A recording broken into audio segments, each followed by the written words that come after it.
Bonjour mon ami, ma sœur, mon frère en Christ. Bienvenue.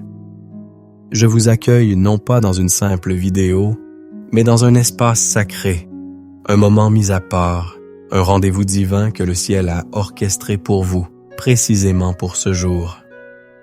Si vous êtes ici, ce n'est pas le fruit du hasard, ni d'un algorithme capricieux.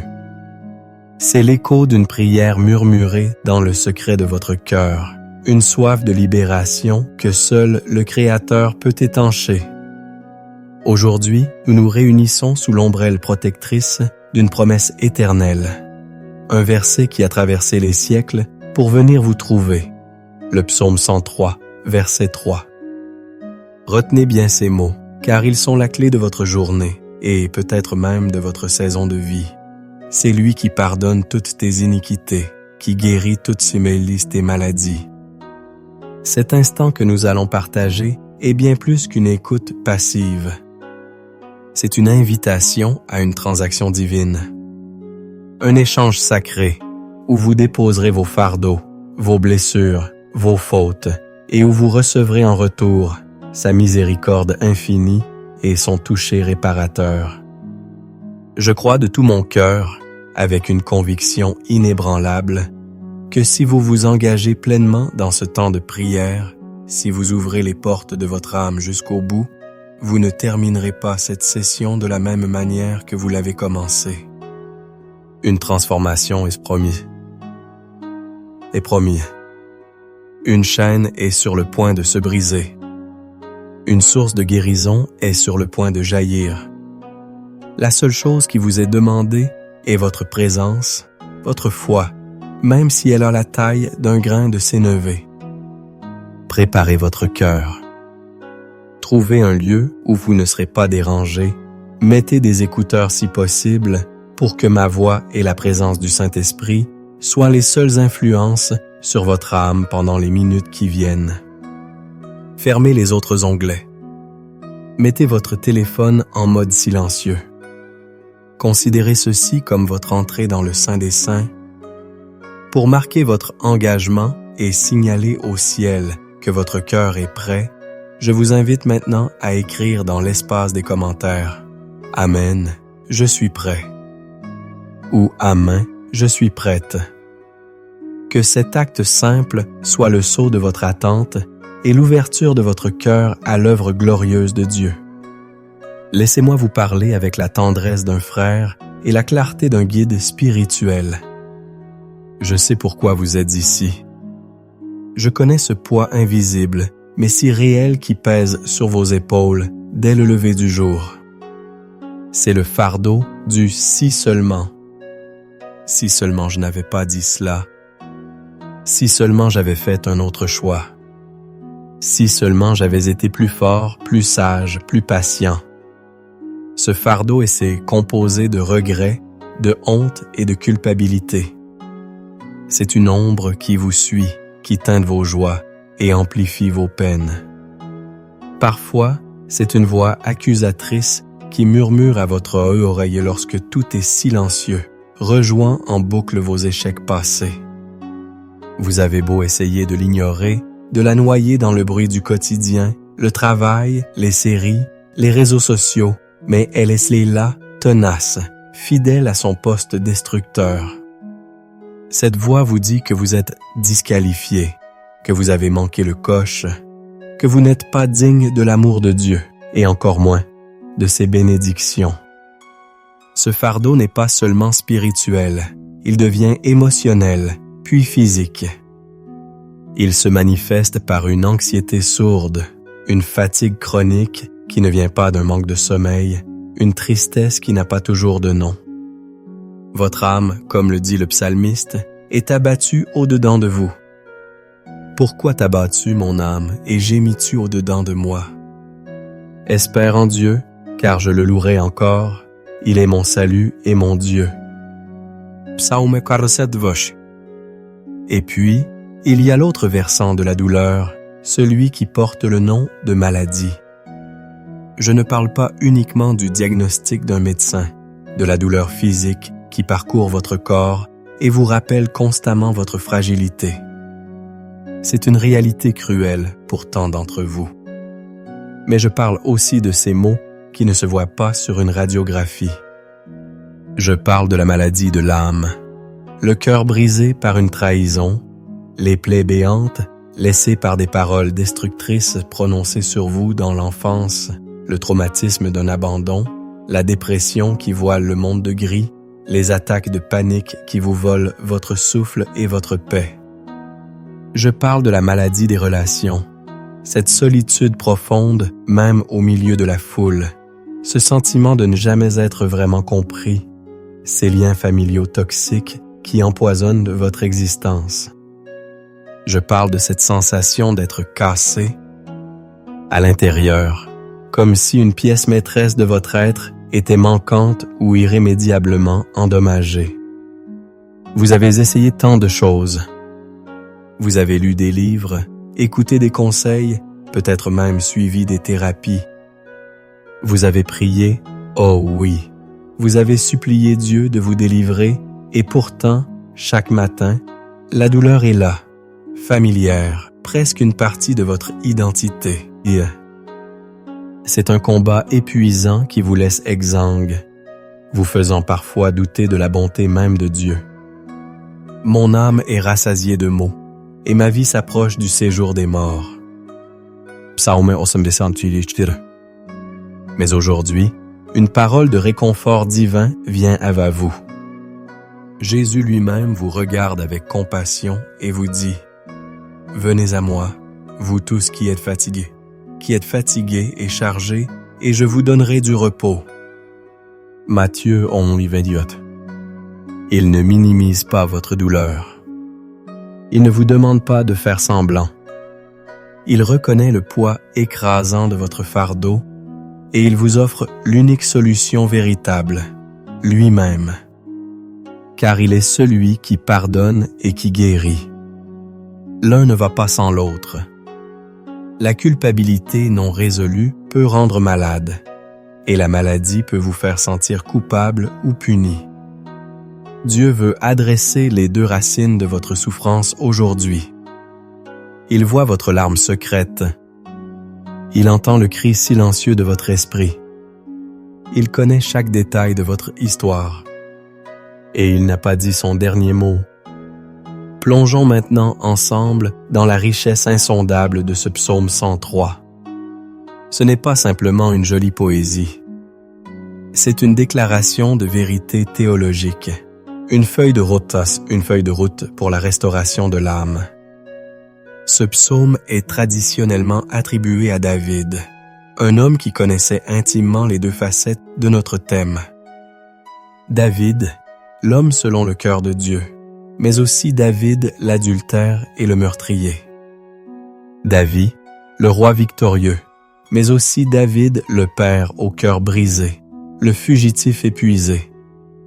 Lorsqu'il écrit « Mon âme bénit l'Éternel » et n'oublie aucun de ses bienfaits, il ne parle pas d'une mémoire intellectuelle.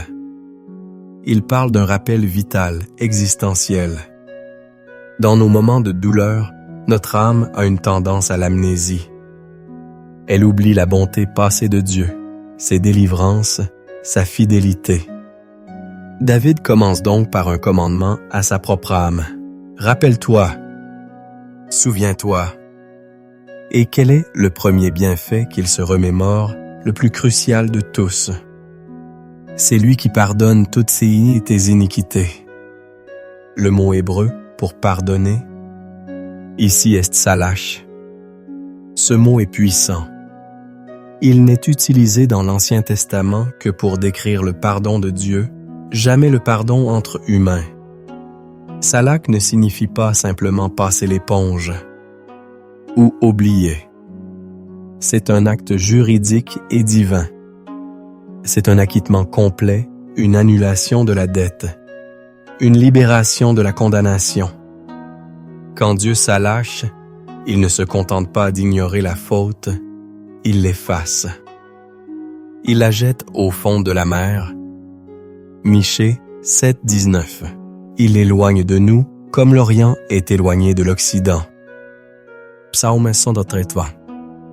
Imaginez la scène de la femme adultère dans Jean 8. Les pharisiens sont là, pierres à la main, prêts à exécuter la sentence. La loi est de leur côté. Elle est coupable, sans l'ombre d'un doute. Jésus ne nie pas sa faute.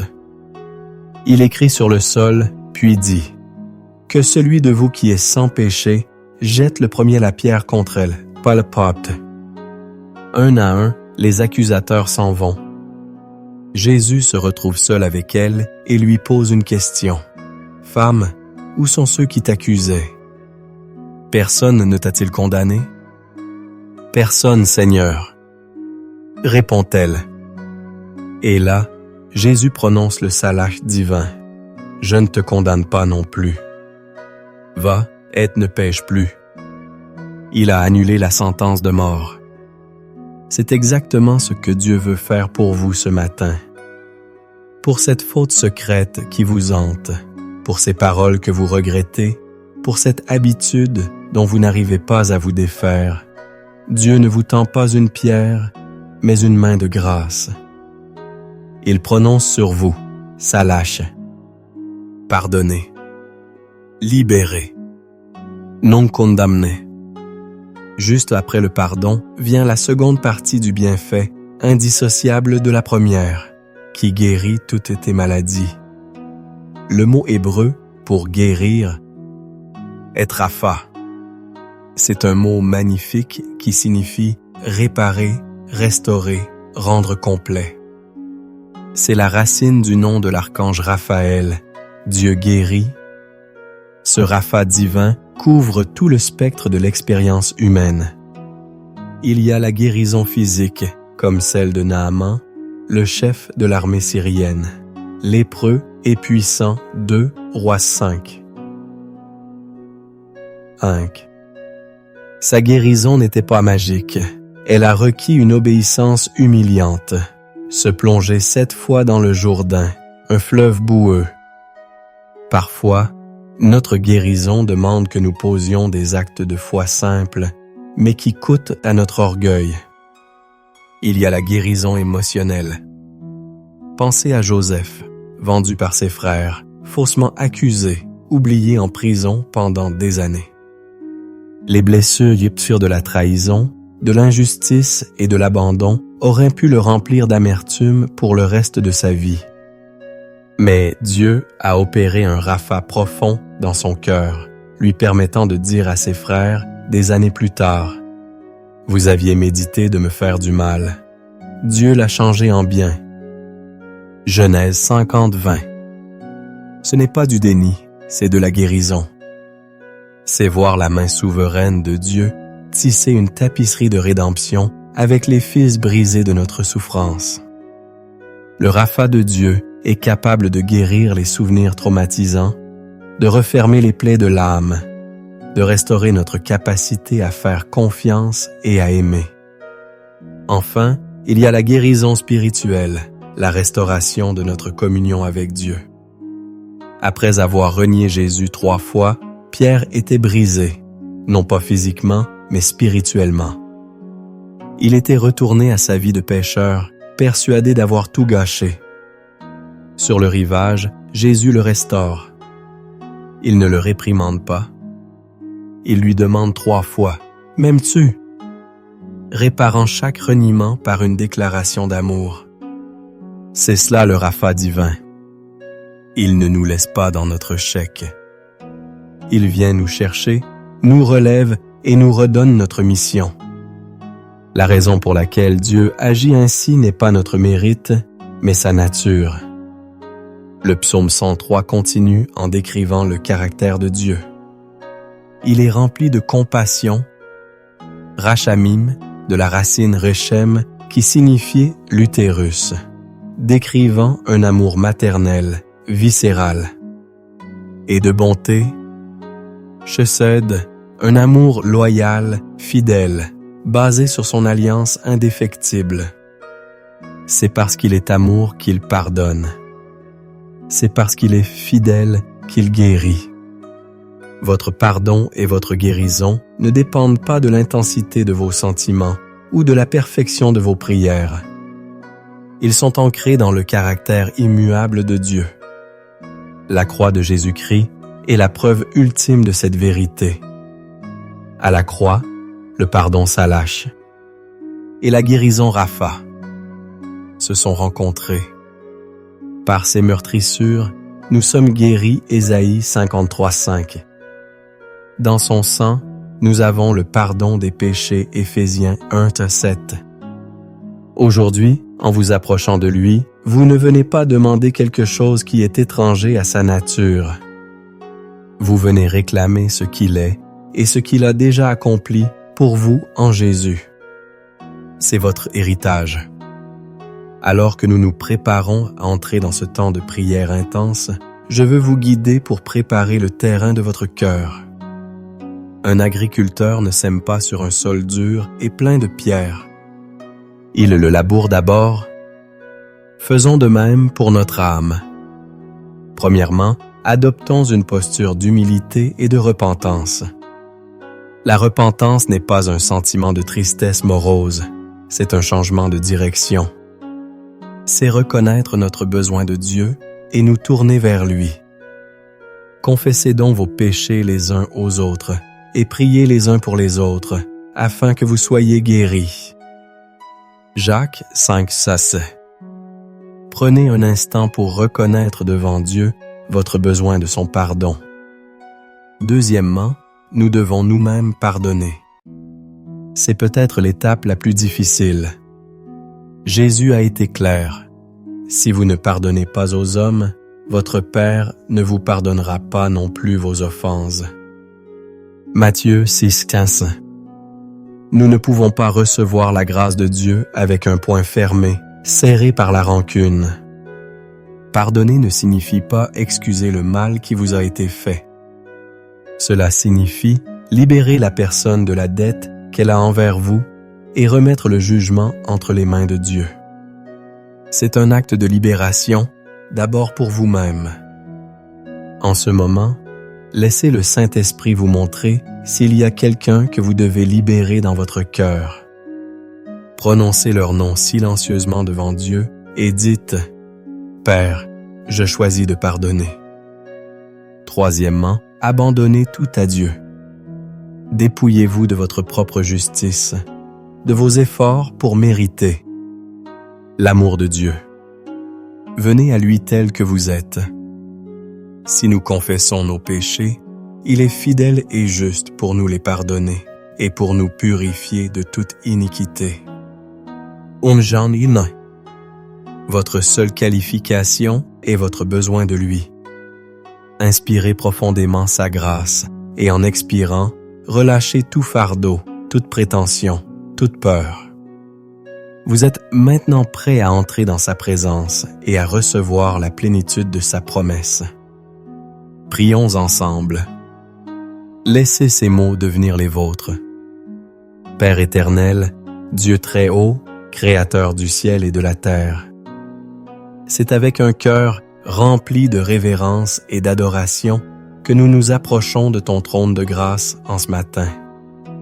Nous te bénissons, ô notre Dieu, car tu es digne de toute louange, de tout honneur et de toute gloire.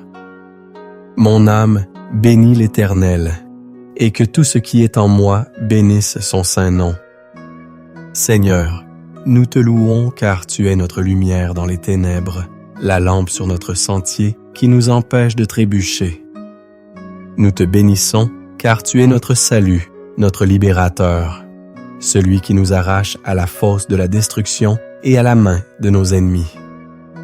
Nous t'exaltons car tu es notre forteresse, le rocher de notre refuge, la citadelle imprenable où nous trouvons sécurité et paix lorsque les tempêtes de la vie font rage. Tu es Jéhovah Jireh, notre pourvoyeur. Tu es El Shaddai, le Dieu Tout-Puissant. Apporté ce matin, nous nous réjouissons particulièrement en ton nom de Jéhovah Rapha, le Dieu qui nous guérit. Nous célébrons ton caractère, Seigneur. Ta bonté dure à toujours, et ta miséricorde s'étend d'âge en âge. Tu es lent à la colère, riche en bonté, plein de compassion. Tu ne nous traites pas selon nos péchés et ne nous punis pas selon nos iniquités. Comme les cieux sont élevés au-dessus de la terre, ainsi ta bonté est grande pour ceux qui te craignent. Merci Père pour qui tu es. Ton nom est une tour forte et nous nous y réfugions. Père céleste, dans ta sainte présence, nous reconnaissons notre fragilité et nos manquements. Nous venons déposer à tes pieds le fardeau lourd et sale de nos péchés. Pardonne-nous, Seigneur, pour les pensées impures, les paroles amères ou inutiles, les actes posés par égoïsme ou par peur. Pardonne-nous pour les fois où nous avons douté de ta bonté, où nous nous sommes appuyés sur notre propre intelligence au lieu de te faire confiance. Pardonne notre orgueil, notre jalousie, notre impatience. Père, je dépose maintenant spécifiquement devant toi cette faute qui me hante, ce secret que je n'ose avouer à personne, cette honte qui me colle à la peau. Je le place sous le sang de Jésus. Je le confesse et je l'abandonne. Je te remets aussi, Seigneur, la douleur de mon cœur, les blessures de mon âme. Je te donne ma tristesse, mon anxiété, mes peurs. Je te donne mon corps souffrant, chaque cellule, chaque organe qui ne fonctionne pas comme il le devrait. Je reconnais que je ne peux pas me guérir moi-même, que je ne peux pas me pardonner moi-même. J'ai besoin de toi. Je me confie entièrement à ton amour de Père, à ta puissance de Créateur. Prends tout, Seigneur. Reçois le fardeau de mes iniquités et de mes maladies. Je lâche prise maintenant. Je m'abandonne à toi. Et maintenant, sur la base de ta parole infaillible, je me lève dans la foi et je proclame la vérité sur ma vie. Je ne suis pas défini par mon passé, mais par ta promesse. Je ne suis pas défini par ma douleur, mais par ton pouvoir. Je déclare sur ma vie, selon le psaume 103, verset 3, « C'est toi, Éternel, qui pardonne toutes mes iniquités. » Pas quelques-unes, mais toutes. Pas seulement les petites, mais aussi les plus grandes. Par le sang de Jésus, je suis pardonné, purifié, justifié. Je déclare que je suis une nouvelle création en Christ. Les choses anciennes sont passées. Voici, toutes choses sont devenues nouvelles. Je proclame, c'est toi, Éternel, qui guéris toutes mes maladies. Pas seulement les maux physiques, mais aussi les blessures de mon âme, la fatigue de mon esprit, les brisures de mon cœur. Je déclare par la foi que par les meurtrissures de Jésus, je suis guéri. Je reçois maintenant ta guérison divine qui coule dans chaque partie de mon être.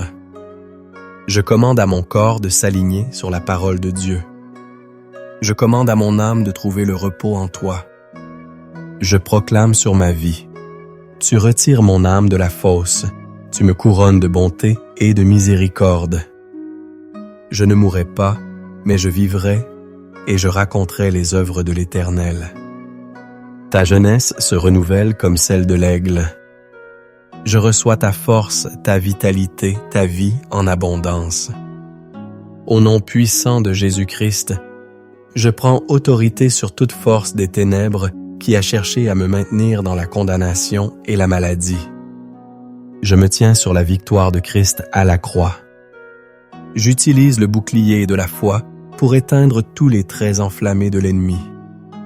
Les flèches du doute, de la peur, de la honte et du désespoir. Toute arme forgée contre moi est et sera sans effet. Je renverse les forteresses de pensée qui se sont élevées contre la connaissance de Dieu dans ma vie, les mensonges que j'ai crus sur moi-même et sur toi. Je brise tout pacte inconscient que mon âme a pu faire avec la tristesse, l'amertume ou l'autocondamnation. Je renonce à l'esprit de victimisation. Je renonce à trouver mon identité dans ma douleur. Je déclare que mon identité est en Christ et en Christ seul. J'amène toute pensée captive à l'obéissance de Christ. Je me revêts de toute l'armure de Dieu, la ceinture de la vérité, la cuirasse de la justice, les chaussures du zèle de l'évangile de paix, le bouclier de la foi, le casque du salut et l'épée de l'esprit, qui est la parole de Dieu. Je déclare que je ne suis plus esclave, mais un enfant de Dieu, cohéritier avec Christ. Saint-Esprit, Esprit de Dieu, consolateur divin, viens maintenant. L'espace a été nettoyé, la maison a été balayée. Viens et remplis chaque recoin de mon être. Là où il y avait la culpabilité, déverse ta paix qui surpasse toute intelligence. Là où il y avait la honte, déverse ton amour qui me rappelle mon identité de fils et de fille bien-aimée. Là où il y avait la douleur, applique ton baume de guérison, ton huile de joie. Restaure mon âme, Seigneur. Renouvelle mon esprit. Vivifie mon corps. Je t'en prie, donne-moi une nouvelle faim pour ta parole, une nouvelle soif pour ta présence. Remplis ma bouche de rire et ma langue de chant de louange. Rends-moi la joie de ton salut et soutiens-moi par un esprit de bonne volonté. Fais de moi un témoignage vivant de ta puissance de pardon et de guérison, afin que d'autres puissent voir ce que tu as fait pour moi et mettre leur confiance en toi. Je te demande tout cela dans le nom précieux et tout-puissant de notre Seigneur et Sauveur, Jésus-Christ. Amen. Maintenant, restez simplement en silence. Ne dites plus rien. Ne demandez plus rien. Juste soyez. Respirez profondément. Inspirez la grâce de Dieu. Expirez le fardeau. Inspirez sa paix. Expirez l'anxiété. Inspirez sa vie. Expirez la fatigue. Il est ici. Le Saint-Esprit est présent. Il agit en vous en ce moment même. Une œuvre subtile mais puissante est en cours. Une chirurgie de l'âme. Une transfusion de paix. Écoutez. Ne cherchez pas une voix audible, mais soyez attentif à la douce motion dans votre cœur. Une pensée. Une image. Un verset qui remonte à la surface. Un sentiment de chaleur et de sécurité. Dieu parle à ton cœur. Il te murmure, tu es à moi. Je t'aime. Tout va bien. Accueillez cela. Recevez. Et maintenant, comme ton serviteur, je veux libérer sur toi une parole prophétique, une bénédiction pour ta journée et ta semaine à venir. Reçois-la par la foi. Sur ta vie spirituelle, je déclare que tu es une brebis du bon berger. Tu entends sa voix et aucune voix étrangère ne te séduira. Jean 10, 27. Je déclare sur toi une intimité renouvelée avec le Père, une fraîcheur dans ta relation avec lui. Sur ta santé, je déclare la parole d'Ésaïe 53.5. Par les meurtrissures de Jésus, tu as été guéri. Je parle la vie et la restauration à chaque partie de ton corps, de la tête aux pieds. Que toute douleur, toute inflammation, toute dysfonction cède maintenant la place à la santé divine au nom de Jésus. Sur tes finances, je déclare que l'Éternel, ton Dieu, t'ouvre son bon trésor, le ciel, pour envoyer la pluie en son temps sur ton pays et pour bénir tout le travail de tes mains. Tu prêteras et tu n'emprunteras point. Deutéronome 28:12. Que toute anxiété financière soit remplacée par la foi en Jéhovah-Jireh, ton pourvoyeur. Sur ta famille et tes relations, je déclare que tous tes fils seront disciples de l'Éternel, et grande sera la prospérité de tes fils. Ésaïe 54:13. Que la paix de Christ soit l'arbitre dans ton foyer. Je déclare la réconciliation là où il y a eu division, la guérison là où il y a eu blessure. Sur ta destinée et ton appel, je déclare que tu es l'ouvrage de Dieu, ayant été créés en Jésus-Christ pour de bonnes œuvres, que Dieu a préparées d'avance afin que tu les pratiques. Éphésiens 2:10. Je déclare que la confusion se dissipe et que la clarté divine t'est donnée pour tes prochains pas. Sur ta protection quotidienne, je déclare que l'Éternel gardera ton départ et ton arrivée, dès maintenant et à jamais. Psaume 121:8. Aucun mal ne t'arrivera, aucun fléau n'approchera de ta tente. Enfin, sur ton âme, sur tes émotions, je déclare que le Dieu de l'espérance te remplira de toute joie et de toute paix dans la foi, pour que tu abondes en espérance, par la puissance du Saint-Esprit. Romains 15:13. Et maintenant, reçois la bénédiction sacerdotale. Que l'Éternel te bénisse et qu'il te garde. Que l'Éternel fasse luire sa face sur toi et qu'il t'accorde sa grâce. Que l'Éternel tourne sa face vers toi et qu'il te donne la paix. Au nom du Père, du Fils et du Saint-Esprit. Amen. Vous l'avez fait. Vous êtes allés jusqu'au bout de ce rendez-vous divin. La transaction a eu lieu. Vous avez déposé vos fardeaux et vous avez été remplis de sa grâce. La promesse du psaume 103 est maintenant activée dans votre vie. Mais le voyage ne s'arrête pas là. Le pardon et la guérison sont souvent à la fois un événement et un processus. Vous avez vécu l'événement. Maintenant, marchez dans le processus. Comment? En vous rappelant constamment de cette vérité. L'ennemi essaiera de vous faire douter, de ramener les accusations et les symptômes de la douleur. Lorsque cela arrivera, ne paniquez pas. Tenez-vous fermement sur ce qui a été accompli aujourd'hui et déclarez à voix haute. Il est écrit, « C'est lui qui pardonne toutes mes iniquités et guérit toutes mes maladies. » Pour vous aider à ancrer cette vérité, je vous lance un défi. Revenez à cette prière chaque matin pendant les 7 prochains jours. Faites-en votre routine spirituelle.